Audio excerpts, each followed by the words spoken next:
वर्णादिभिर्पिता देवं शशिवर्णं चतुर्भुजं प्रसन्नवदनं सर्वं सर्वविघ्नोपशान्तये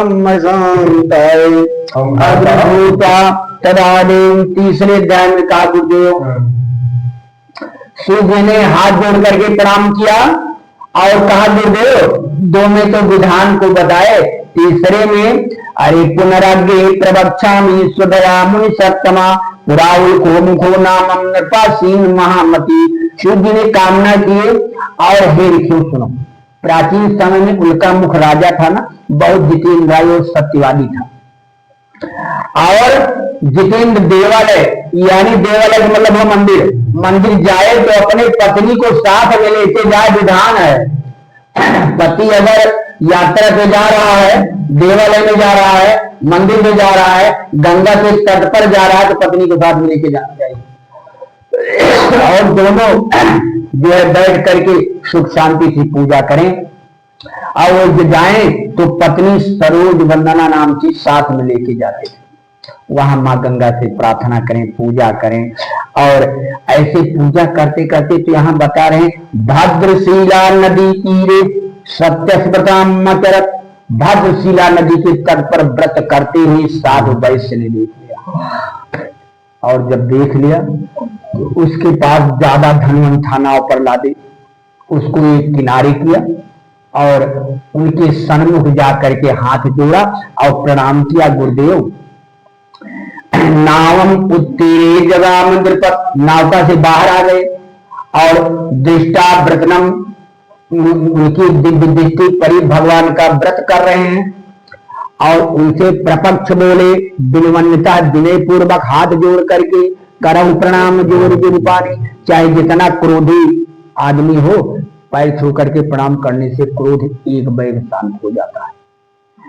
और प्रणाम किया और कहा साधुवाच अरे किमदम पुरुषे राजा भक्ति से दिशा। महाराज आप भक्ति पूर्वक क्या कर रहे हैं?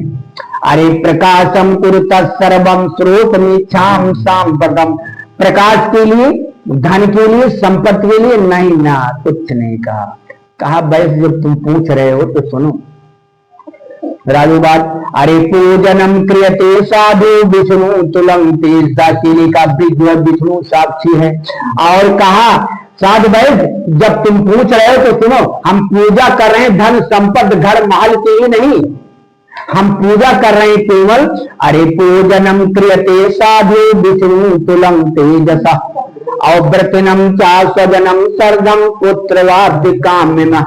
हम भगवान विष्णु का पूजा इसलिए कर रहे हैं कि हमारी जो संतान का जन्म हो आने वाले हो वो विष्णु जैसे, और अगर पुत्री का जन्म हो तो सती सावित्री जैसे जन्म, जो कि अपने माता पिता को कष्ट ना देवें, इसलिए पूजा।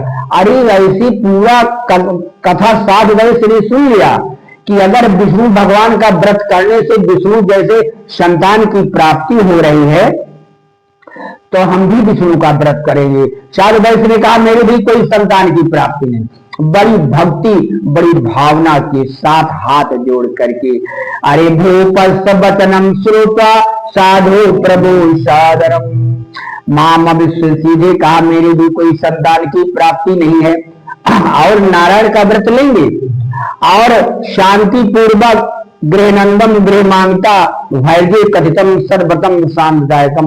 और व्रत का विधान लेंगे तस् भार्या लीला थी, अपने पत्नी लीलावती से जा करके कहे कि आज हम नारायण का व्रत लिए हैं। कहा स्वामी क्या व्रत में सुने हो कुछ? कहा हाँ हमने सुना है विष्णु व्रत करने वाला विष्णु जैसे संतान की प्राप्ति होती है, ऐसे कामना है और इस व्रत को हम अवश्य लेंगे। एकादशमां ब्राह्मण को बुला करके भाई बंधुओं को बुला करके और बैठ करके भगवान का बड़ी भक्ति से व्रत किया और ठाकुर जी से प्रार्थना किया प्रभु आप जैसे संतान की प्राप्ति, और इसलिए कामना की। नारायण का व्रत सुनी, प्रसाद लिए, प्रसाद के बाद गर्भ को धारण की और धीरे धीरे अरे दस्तेतम भार्या सत्य प्रसादता। प्रसाद से उसकी पत्नी को जो है 10 माह का गर्भ धारण करके और जो है एक संतान का जन्म दिया। जो 10वीं मास में एक संतान का जन्म दिया, वो भी पुत्री स्वरूप, कन्या स्वरूप। और दिन दिन वो शुक्ल पक्ष था, चंद्रमा का आकार था। जैसे शुक्ल पक्ष में चंद्रमा चलते हैं उसी प्रकार से चंद्रकला की भांति बढ़ने लगी, इसलिए उसका नाम कलावती कन्या रख दिया गया। और लीलावती ने स्वरूपित किया अपने पति से स्वामी। इसके पहले संकल्प किया था कि जब संतान का जन्म हो जाएगा तो हम आपका व्रत लेंगे ठाकुर जी, लेकिन संतान का जन्म हो गया और फिर भी नारायण का व्रत की महिमा को भूल गए और नारायण की कृपा को धीरे धीरे उस कन्या का नाम क्या धरवाया गया, कला चंद्रकला के कारण उस कन्या का नाम कलावती कन्या रख दिया गया। लीलावती ने अपने स्वामी से कहा, स्वामी आपने संकल्प किया था कि जब हमारे संतान का जन्म हो जाएगा तो व्रत करेंगे, काल करे सो आज करे सो अब, और पल में प्रलय होगी। जो कार्य करना हो ठाकुर जी की कृपा से स्वयं कर देना चाहिए, लेकिन अपने करने से नहीं होता है। जब तक इनकी इच्छा नहीं चलेगी जब तक कोई कार्य संभव नहीं होंगे। ऐसे फल को प्राप्त करके स्वामी कामना किए से और खुद बताया, लेकिन साधु वैश्य ने कहा देखो अभी जन्म हुआ तो धन लगा, नामकरण हुआ तो धन लगा, अब कहां से धन लाऊं? अब जब कुछ कमाई हो जाए तो नारायण का व्रत सुनेंगे। बैस तो बैस, वादा कर दिया। भार्या ने बहुत समझाया, बहुत लेकिन कुछ माने नहीं। अरे दृष्टा कन्या साधुर नगन तकीनता मंत्रोतम दूतम दूतम, मंत्रियों को बुलाया कि जाओ मेरी कन्या के लिए सुंदर वर खोज करके लाओ। देख लीजिए, क्षणमा हुआन के ताना उमा मरम काहू नहीं जाना। जन्म हुआ कब बढ़ गई सखियों की साथ दिव्य कामना से देख लिया कि अब तो मेरी कन्या विवाह की योग्य हो गई है। तुरंत मंत्रियों को बुलाया, मंत्रियों बुला करके आदेश दिया। कहा कहाँ को जाएं? कहा प्रांग जाओ, पूरब को जाओ, वहां सुंदर वैश्य पुत्र है उसी को ले आओ, उसी के साथ अपनी कन्या कन्यादान कर दे। धीरे धीरे कह रहे हैं कि तस्मा देकंबरिक पुत्र समायागतो हिंसा और दृष्टा तो सुंदरम बालक बाणिक पुत्रम गुणवान्वितम। सुंदर स्वरूप की कामना सुंदर वैश्य पुत्र को ले आए, अपनी कन्या का कन्यादान कर दिया। लेकिन यहाँ बता रहे हैं ततो भाग्यवशातेनम विस्मृतम व्रतमुत्तमम, व्रत को बिसरा दिया, व्रत को नहीं वादा कर दिया। विवाह समय तत्सृष्टो भगत प्रभु, विवाह के समय कोई कष्ट का सामना कुछ नहीं दिया। लेकिन नारायण ने सोचा कि इसको अगर कोई फल की प्राप्ति नहीं होगी अच्छा बुरा, तो इसको कैसे पता लगेगा कि हमने पूजा पाठ किया, कुछ कार्य किए तो हमें क्या मिला।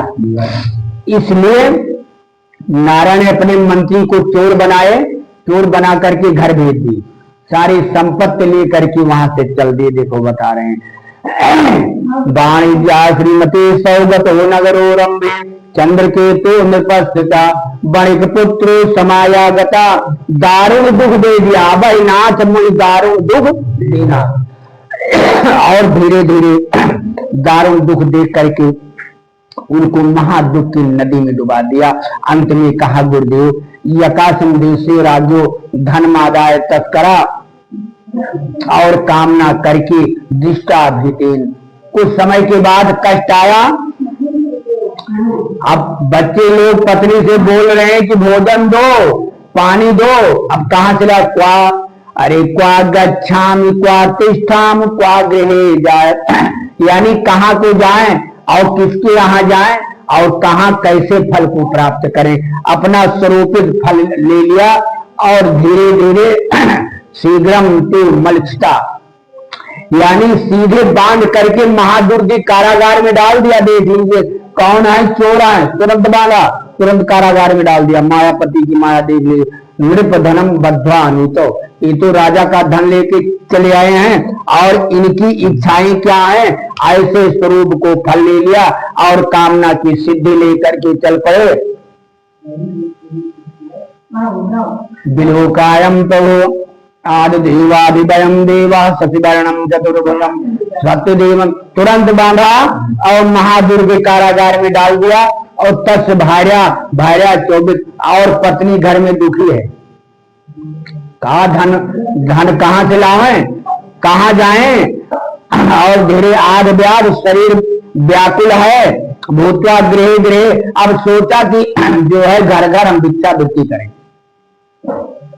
घर घर हम मांगेंगे ना तो शाम को भोजन के लिए मिल जाएगा।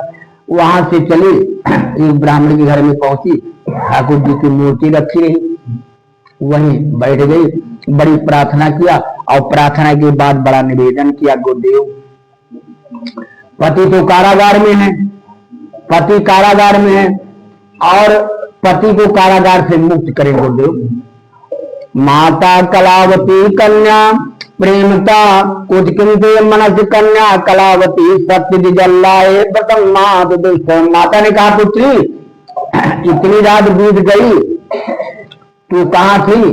कहा माँ सत्य बोल रही हूँ, हम ब्राह्मण के घर गई थी और वहां पर ठाकुर जी का व्रत चल रहा था और व्रत का विधान ले करके हम वहीं बैठ गई और हमने सुना है कि जाए तो प्रसाद को त्यागे ना, हमने सुना है वहां जाए तो तर्क न लगाए और वहां जाए तो स्थान को त्याग करके ना जब तक प्रसाद न मिले, इसलिए हम वहीं पर बैठ गई और भगवान से बड़ी प्रार्थना किया। गुरुदेव कलावती ने माँ को बताया, मैंने एक ब्राह्मण घर में व्रत करते हुए सभी मनोकामना को पूर्ण करने वाला भगवान सत्यनारायण का व्रत होते देखा, प्रसाद लेने में विलंब था, इसी कारण से घर आने विलंब हुआ। माता ने कहा पुत्री आज तू सामग्री ला और हम भी भगवान सत्यनारायण का व्रत लेंगे। देयम धनम दस्यर मासे स्वप्नम ही चंद्र के तो नृपोत्तम। ठाकुर जी की ऐसी कृपा ना कि सीधे मंडप की कामना, कारागार खुल गया और खुल जाने के बाद कारागार से मुक्ति का साधन वहां से चल पड़े। और धीरे धीरे जब कारागार से बाहर आए ना, देखा 2-4 पग चले ना, चलते चलते जब आधा मार्ग चला गया तो मन में शंका आ गई, क्या अरे राजा मन की बात को नहीं जानत है कोई, और पहले तो बंदी भयो अब क्या जाने हो। कहा पहले तो कारागार में थे, प्राण खत्म हो जाएं, शीश कट जाएं, कौन पता है क्या होगा बताओ, कोई जानता है? अपनी भावना हर जाने हरि के माया, कोई दूसरा नहीं जान सकता है। स्वजनम प्रथम स्वप्नम, स्वप्न का वृतांत बताया और शीघ्र मूचे दो बाणी सुतो, ये शीघ्र वहां से छुटकारा होकर के सामने आ गई। देख लीजिए मायापति, क्षणमा हो यान के ताना उमा मरम का हो नहीं जाना, तुरंत सामने आ गए, प्रणाम किया राजा चंद्रकेतु को और बाणिक विक्रम प्रभु सादरम। कहा गुरुदेव ये सब क्या हालात है? कहा ये सब देवताओं की कृपा है, मेरी बस की बात नहीं है, जो तुमने किया है वही तो परिणाम पाओगे। और ऐसे फल को तुरंत जब सामने आए तो करम प्रणाम जोड़ी पानी प्रणाम कर लिया। देखा दाढ़ी बाल सब बढ़ गई, वस्त्र मैले हो गए और शरीर जैसे प्राणी भोजन करके तृप्त रहता वही थे। और देखा प्रणाम किया और कहा राजन ये सब क्या हालात हैं? कहा ये सब नारायण की कृपा है, देवताओं का दिया हुआ कार्य। तुरंत नाव को गिरा करके क्षौर कर्म, वित्तकार से धन और वस्त्राकार से बोले इनको वस्त्र दो। कहा कैसा वस्त्र दें? कहा दूना दूना वस्त्र दो, रंग बिरंगे वस्त्र दो, एक नहीं दो दो। द्विगुणम धनम द्विगुणम वस्त्रम द्विगुणम वित्तम, सारा दूना दूना दे दो उनको। दूना दूना दे करके बढ़िया सुंदर कामना के साथ कहा ततो राजा गज साधु निजाश्रमम। अब कहा आदेश है तो अपने आश्रम की तरफ को चलते हैं। महावैष्णव जगमातम स्वगृही, और वहां जा करके नारायण का व्रत किया और व्रत करने के बाद खुशी खुशी दोनों राजा ने प्रणाम करके खुशी खुशी पूर्वक अपने स्थान के लिए चल पड़े। प्रणाम की, कहा नारायण बस आगे की कामना करके अंत में प्रणाम किया गुरुदेव अरे गुरु प्रणाम, अरे मन ही मन कीन्हा, आगे के प्रसंग चित दीन्हा। बोले दीन दयाल बिरद संभारी, हरहु नाथ मम संकट भारी। ध्यान किया प्रसंग की स्कंद पुराण रेवा खंडी सत्यनाम भक्ति अध्याय मूल प्रसंग। बोले श्री सत्यनारायण भगवान की। सत्यव्रतम सत्यम सत्यनेत्रम, सत्यात्मकम त्वं शरणं प्रपन्न। हे नाथ नारायण वासुदेव हरि।